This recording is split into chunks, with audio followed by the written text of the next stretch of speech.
Hi friends, ഇന്നത്തെ വീഡിയോയിലേക്ക് സ്വാഗതം. ഇന്ന് ഞാൻ വന്നിട്ടുള്ളത് കയ്പക്ക വെച്ചിട്ട് എങ്ങനെ തൈര് കൊണ്ടാട്ടം ഉണ്ടാക്കാം എന്നാണ് കാണിക്കുന്നത്. ഇതിനായിട്ട് ഞാനിവിടെ 2 കയ്പക്ക എടുത്തിട്ടുണ്ട്. നന്നായി കഴുകി എടുത്തതാണ്. ഇനി ഇത് നെട്ടിയൊക്കെ കളഞ്ഞ് വട്ടത്തിന് ചെറുതായി അരിഞ്ഞെടുക്കട്ടെ. കനം കുറച്ച് വട്ടത്തിന് അരിഞ്ഞെടുക്കുകയാണ്.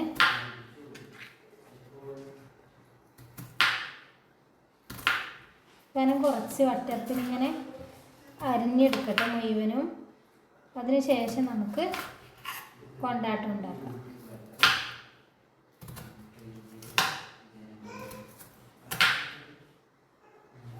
മുഴുവനും ഇതുപോലെ വട്ടത്തിന് അരിഞ്ഞെടുക്കട്ടെ. കയ്പങ്ങ മുഴുവനായും കനം കുറച്ച് വട്ടത്തിന് അരിഞ്ഞു വെച്ചിട്ടുണ്ട്. ഇനി ഇത് നമുക്കൊന്ന് ഇളം ചുടുവെള്ളത്തിലിട്ട് എടുക്കേണ്ടതായിട്ടുണ്ട്. ഇതിലെ കയ്പൊന്ന് പോയി കിട്ടാൻ വേണ്ടിയിട്ടാണ്.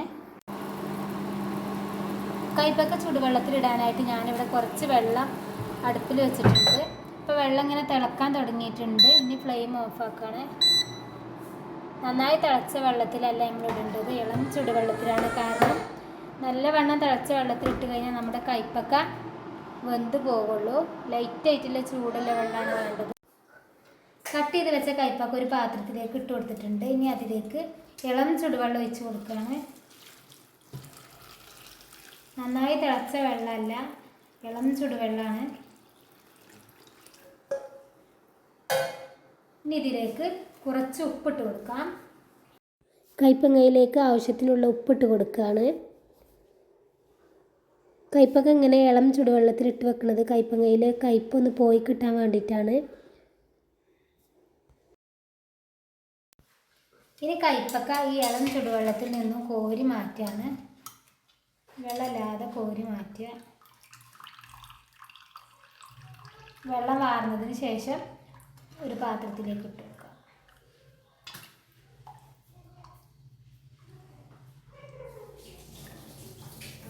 ഇതൊരു പാത്രത്തിലേക്ക് ഇട്ട് വെക്കുകയാണ്.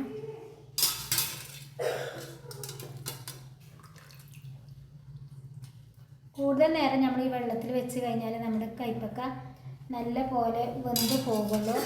അതുകൊണ്ടാണ് പെട്ടെന്ന് ഊറ്റിയെടുക്കണം.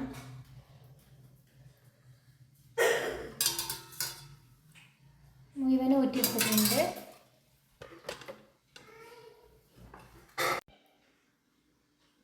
ഇനി നമുക്കിത് വെയിലത്തിട്ട് വെച്ചതിന് ശേഷം തൈരിലിടാം. അതല്ല, ഇങ്ങനെ നേരിട്ട് തൈരിലിട്ട് വെച്ചതിന് ശേഷം വെയിലത്തിട്ട് വെക്കാം. അങ്ങനെയും ചെയ്യാം, 2 രീതിയിലും ചെയ്യാം. ഇനി നമുക്ക് കുറച്ച് തൈരാണ് ആവശ്യം. ഞാനിവിടെ ഒരു പാക്കറ്റ് തൈര് എടുത്തിട്ടുണ്ട്. ഒരു പാത്രത്തിലേക്ക് ഇതിൻ്റെ പകുതി പൊട്ടിച്ചൊഴിച്ച് കൊടുക്കുകയാണ്.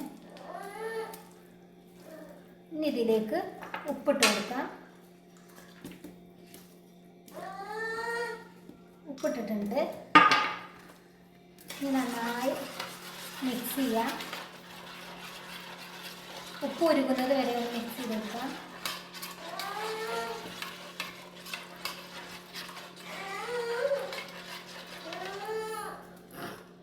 ഇനി ഇതിലേക്ക് നമ്മുടെ തൈരിലേക്ക് കയ്പക്ക ഇട്ട് കൊടുക്കണം. ഇത് നേരിട്ട് വെയിലത്തിട്ട് ഉണക്കിയതിന് ശേഷം തൈരിലിട്ടിട്ട് അങ്ങനെ ഉണക്കാം. അതല്ല, തൈരിലിട്ടിട്ട് അങ്ങനെ ഉണക്കാം. ഇതൊക്കെ നമ്മളെ ഇഷ്ടമാണ്. ഒന്ന് വെയിലത്തിട്ട് ഉണക്കിയതിന് ശേഷം തൈരിലിട്ടിട്ട് ഉണക്കിയെടുക്കാം. അതല്ല, ഇതുപോലെ ഫസ്റ്റ് തന്നെ തൈരിലിട്ടിട്ട് അങ്ങനെ ഉണക്കിയെടുക്കാം. 2 രീതിയിലും ചെയ്യാം.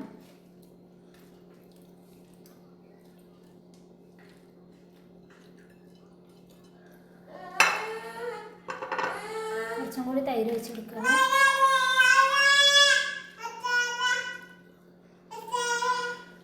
തൈര് ഒഴിച്ച് കൊടുത്തിട്ടുണ്ട്. എല്ലാ ഭാഗത്തും തൈര് എത്താൻ വേണ്ടിയിട്ടാണ് ഞാൻ കൈ വെച്ചിട്ട് ഇങ്ങനെ ചെയ്യുന്നത്. സ്പൂൺ വെച്ചിട്ട് ചെയ്താലും മതി.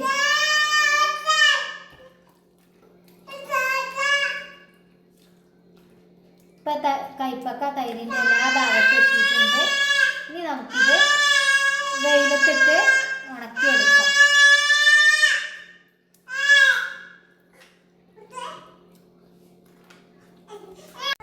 ഞാനിവിടെ ഒരു പരന്ന തട്ട് എടുത്തിട്ടുണ്ട്. ഇനി ഇതിലേക്ക് ഓരോന്നും പരത്തി വെക്കുകയാണ്. പെട്ടെന്ന് ഉണങ്ങി കിട്ടാൻ വേണ്ടിയിട്ടാണ്. അതിന് ശേഷം വെയിലത്തിട്ട് ഉണക്കിയെടുക്കാം.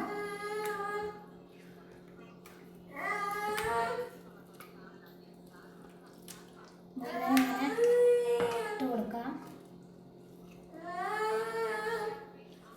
പെട്ടെന്ന് ഉണങ്ങാൻ വേണ്ടിയിട്ടാണ് ഇങ്ങനെ പരന്നൊരു തട്ടിലിട്ട് കൊടുക്കുന്നത്.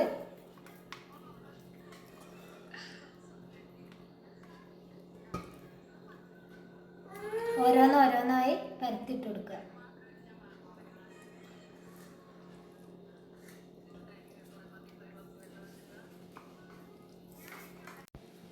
കൈപ്പക്ക മുഴുവനായും ഇതുപോലെ പരത്തി എടുത്തിട്ടുണ്ട്. ഒന്നൊന്നുമ്പോൾ തട്ടാതെ പരത്തി വെച്ചിട്ടുണ്ട്. ഇനി ഇത് നമുക്ക് വെയിലത്ത് കൊണ്ടുപോയി ഉണക്കിയെടുക്കാം. അങ്ങനെ 3 ദിവസം വെയിലത്ത് വെച്ച് ഉണക്കിയെടുക്കണം. ഇപ്പോൾ ഒരു ദിവസം നമ്മൾ വെയിലത്തിട്ട് കൈപ്പക്കണത് ചെറുതായിട്ടൊക്കെ ഒന്ന് ഉണങ്ങിയിട്ടുണ്ട്. ഇനി ഇത് വീണ്ടും ഒരു പ്രാവശ്യം കൂടി തൈരിലിടുകയാണ്. അന്ന് ചെയ്ത പോലെ തന്നെ നന്നായി തൈരിൽ മിക്സ് ആക്കണം.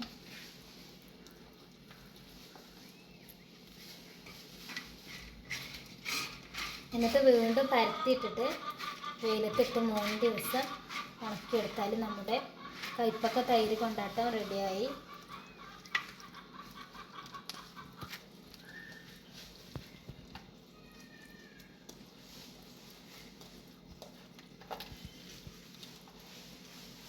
ഇപ്പം എല്ലാ ഭാഗത്തും തൈരായിട്ടുണ്ട്. ഇനി പരത്തിയിടുകയാണ് ഈ തളികയിൽ.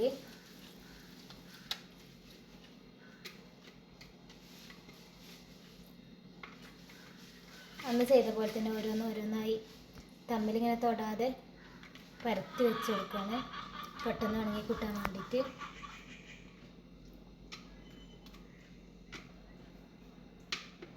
അങ്ങനെ പരത്തിയിട്ടതിന് ശേഷം വെയിലത്ത് വെച്ച് ഉണക്കിയെടുക്കാം. ഓരോന്നായി പരത്തി വെച്ചിട്ട് ഞാനിവിടെ വെയിലത്ത് വെച്ചിട്ടുണ്ട്. ഇനി നന്നായി ഉണങ്ങി കിട്ടട്ടെ. 3 ദിവസം നമുക്കിങ്ങനെ വെയിലത്തിടണം.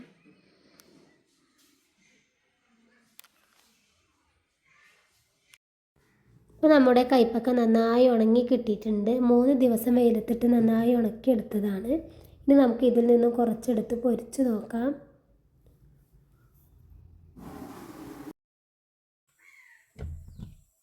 കൈപ്പക്ക ഫ്രൈ ചെയ്യാൻ വേണ്ടിയിട്ട് ഞാനിവിടെ ഒരു ചട്ടി അടുപ്പിൽ വെച്ചിട്ടുണ്ട്. അതിലേക്ക് ഓയിൽ ഒഴിച്ച് കൊടുക്കുകയാണ്.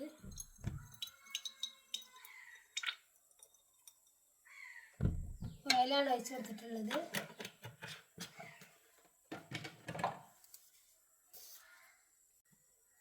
എണ്ണ ചൂടായി വന്നിട്ടുണ്ട്. അതിലേക്ക് കൈപ്പക്ക ഇട്ട് കൊടുക്കുകയാണ്.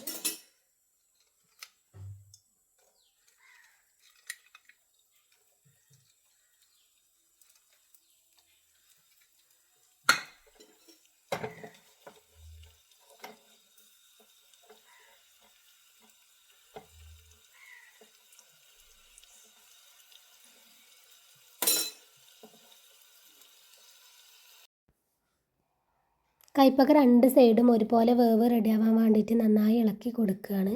മീഡിയം ഫ്ലെയിമിലിട്ടിട്ടാണ് ഞാനിവിടെ പൊരിച്ചെടുക്കുന്നത്, അല്ലെങ്കിൽ പെട്ടെന്ന് കരിഞ്ഞു പോവുള്ളൂ. ഇപ്പോൾ നമ്മുടെ കൈപ്പക്ക വേവ് റെഡിയായി. ഇനി ഫ്ലെയിം ഓഫ് ചെയ്യാണ്. ഇനി എണ്ണയിൽ നിന്നും കോരി മാറ്റാം.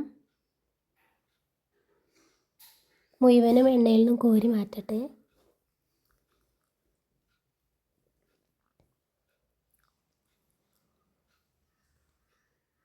ഇങ്ങനെയാണ് കൈപ്പക്ക തൈര് കൊണ്ടാട്ടം ഫ്രൈ ചെയ്തെടുക്കുക.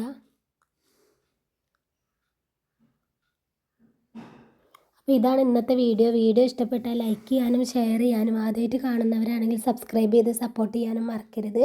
അപ്പോൾ ഇനി അടുത്ത വീഡിയോയിൽ കാണാം ഇൻഷാ അല്ലാഹ്. അടിപൊളിയായിട്ട് തന്നെ നമുക്ക് കിട്ടിയിട്ടുണ്ട്. ക്രിസ്പി കൈപ്പങ്ങ തൈര് കൊണ്ടാട്ടമാണ്.